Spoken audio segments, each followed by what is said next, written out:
On met toute la bauxite extraite de la mine et sans filtre, sans contrôle, elle est directement versée dans ces bateaux.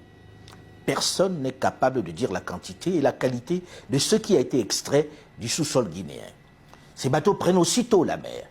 Et c'est une fois à destination, plusieurs semaines après, en Chine, que l'on déclare à l'État guinéen les quantités et la qualité de ce qui a été extrait. L'entreprise chinoise peut donner les chiffres qu'elle veut. On est obligé de la croire.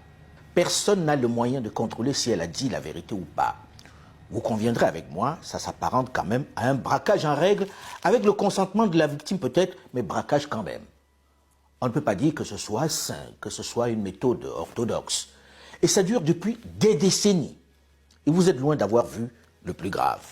La Guinée est habitée par une masse de gens qui ne savent pas la richesse de leur pays. Cette pratique des compagnies minières qui déclarent ce qu'elles veulent a prévalu pendant longtemps dans de nombreux domaines en Afrique, notamment dans le secteur pétrolier. Nous ne savions rien de ce qui se passe et nous n'avons même pas la quantité du pétrole qui sortait de notre pays. Nous ne la connaissions pas. Vous voulez dire que les autorités congolaises ne la connaissaient pas. Ne connaissaient pas la quantité de pétrole extraite de leur sol?